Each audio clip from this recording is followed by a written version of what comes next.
Hey guys, so I wanted to do a video talking about a position I use a lot. I just call it single sleeve control. So I'm just going to give you an overview of what the position's about and how to use it.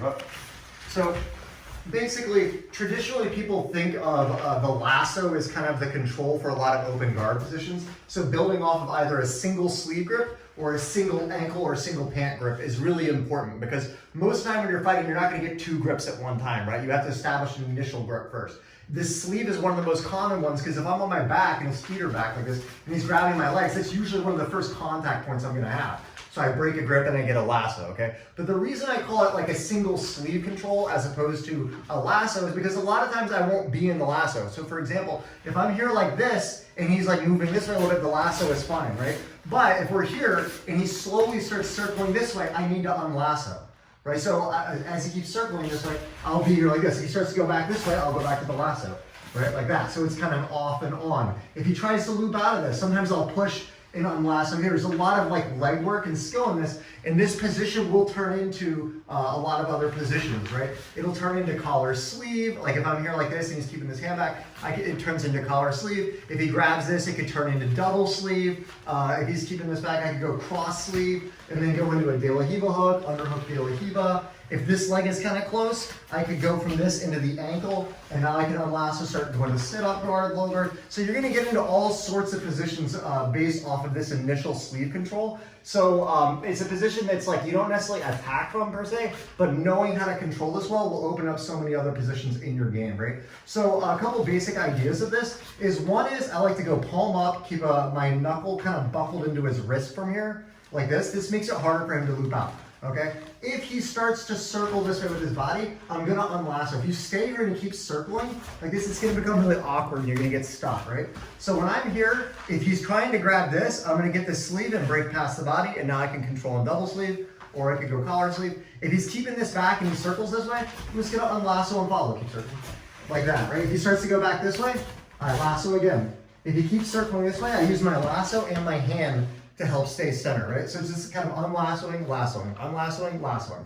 Okay, this foot here, I like to keep it back, and it depends on what you want to do.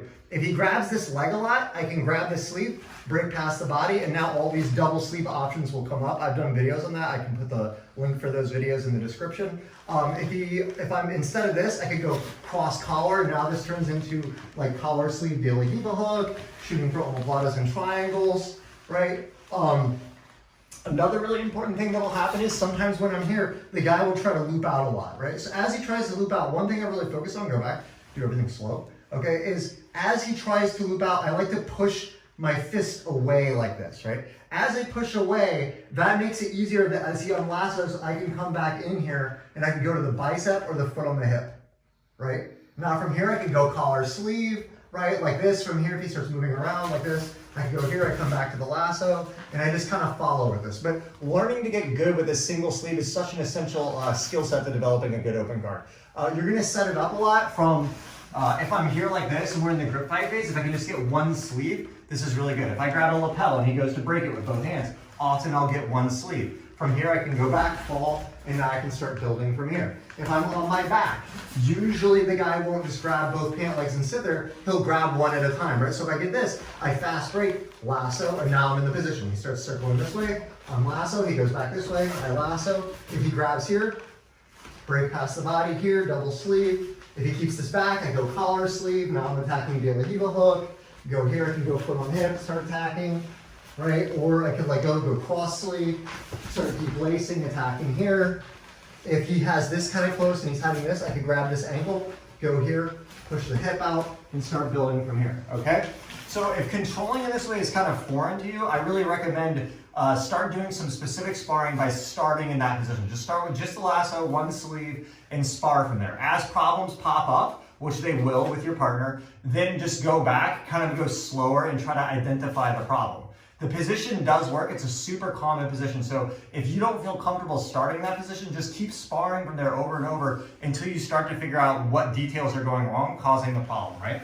I think it's really important to do what I call like slow tempo training sometimes. So basically it's like, I want feedback about the actual techniques I'm doing are working. So I need my partner to resist, right? I don't want him to give me a false positive and just let me win every time, right? So if I'm going with Arash and we're here, and I tell him to go hard, and I want him to, and say he loops out really fast, right? And he breaks the position, okay? I want him to actually try to get out so I know where the holes in my game are, right? But after he does that a couple times and there's a problem, then I'm gonna go with him again. I'm gonna go, okay, I want you to resist, but I want you to go like slow motion, right? So I can actually identify what's happening. So now we start going, okay? So I feel he's doing that, I'm like, man, I can't hold that, right? So then you can identify what's happening. He's looping out, right? So then as he does this, he starts looping out there. I push away on the lasso and go into the bicep or the hip, right? If he's got this hand back, then from here, he doesn't have a grip, I can go collar sleeve. If he grabs here, I go like this, all right?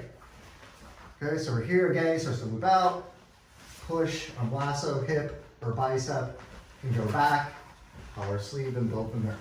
Okay guys, I know it's a bit of a, kind of a complicated position. There's a lot of variables, but if you watch a lot of high-level guard players, they're really good at these small little metagame positions. So just that idea of like pushing on the lasso hand when they try to loop out to reset it is really important, as is when they circle to the side, unlassoing your leg to follow. All right, guys, if you guys like the content, like, share, subscribe. Thanks a lot.